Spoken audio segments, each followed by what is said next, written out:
Terangkanlah, terangkanlah. Bisa dijelaskan agenda rapat pada hari ini, Pak?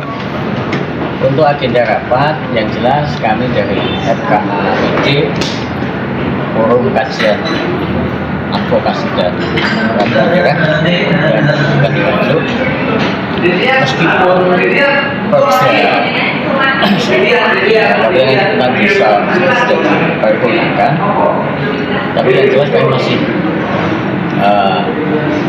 optimis untuk memberikan satu masukan sebagai pelengkap untuk menyesuaikan pada pengatur tentang desa terhadap PP 16 tahun 2026 itu terkait tata kelola aset dan keuangan desa yang memang berdasarkan kajian kami ada ketidakharmonisan antara Pergub 50 dan 57 terkait tata kelola keuangan dan aset desa.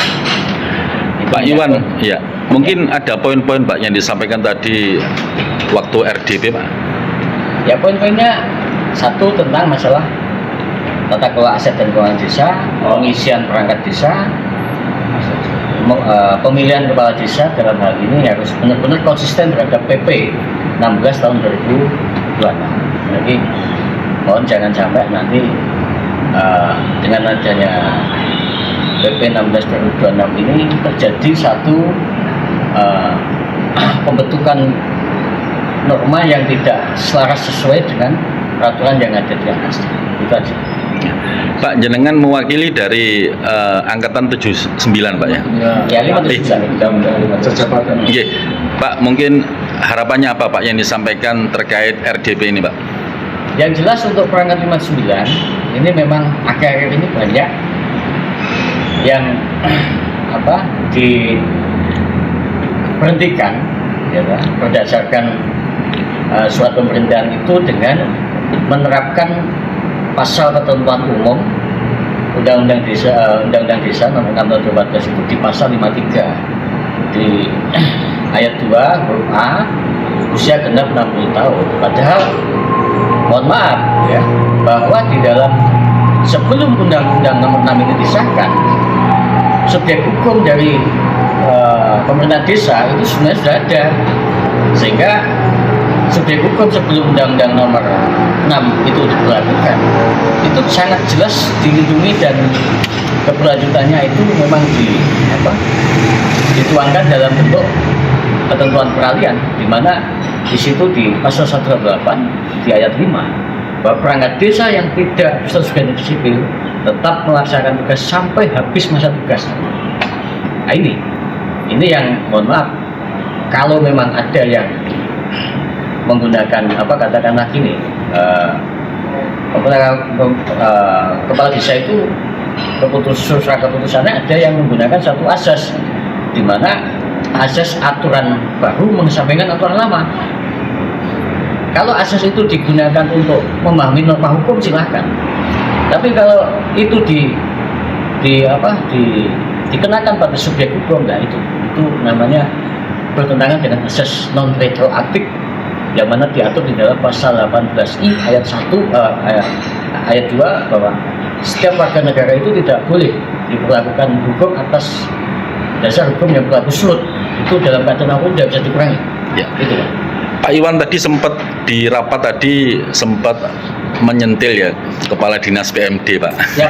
Ya, itu mungkin bisa dijelaskan seperti apa, Pak? Menyentil yang bagaimana? Ya, eranya Pak Pugo sama Pak Sopingi. Ya. Mungkin itu, ada tambahan? Itu terkait masalah pengisian perangkat desa. Mohon maaf, pengalaman kami sebagai panitia pengisian itu memang kami selaku perangkat desa itu bukan tidak paham, kita paham terkait dengan regulasi yang ada. Pengisian perangkat desa itu mohon maaf dengan ini butuh dikaji kembali, diselaraskan dengan suatu logika hukum, karena pada dasarnya kalau derajat satu hanya dibebankan kepada panitia, padahal panitia itu dibentuk oleh kepala desa, artinya apa? Artinya kalau sebenarnya panitia dan kepala desa itu satu instrumen di mana itu suatu sistem yang mengatur tentang pengisian perangkat desa. Makanya kami kemarin, kami tadi menyampaikan supaya kalau memang derajat 1 dibebankan kepada satu instrumen, tolong jangan hanya kepada panitia, tapi harus kepada kepala desa juga. Nah, kalau ada argumen apakah kepala desa itu tidak boleh keluarganya mencalonkan, sama kami juga sebagai panitia pada waktu itu keluarga kami juga diberangus dengan sistem yang nuwun sewu amat sangat tidak ada rasa keadilan. Saya kira itu. Pak, apakah rapat ini masih ada rapat lanjutan? Apa memang hari ini sudah cukup, Bapak? Yang jelas kami hanya memberi masukan yang sifatnya jauh terkait penyesuaian. Terkait nanti apakah kita akan melaksanakan satu pengajuan permohonan atas rapat yang kami sampaikan tadi. Yang jelas nanti kita melihat saja perda yang baru ini bagaimana. Apakah nanti sudah berdasarkan peraturan perundang-undangan yang ada, berdasarkan bagi peraturan perundang-undangan yang ada di atasnya, nanti akan kita evaluasi. Ya, oke. Nama lengkap, jabatan Pak? Saya Pak Iwan Setiawan. Jabatan saya Kepala Dusun Gagamalan, Desa Sumengko, Kecamatan Sumengko, Nganjuk. Dalam ini dari Angkatan 59 sebagai apa, Pak? Saya dalam forum kajian advokasi peraturan daerah ini sebagai ketua.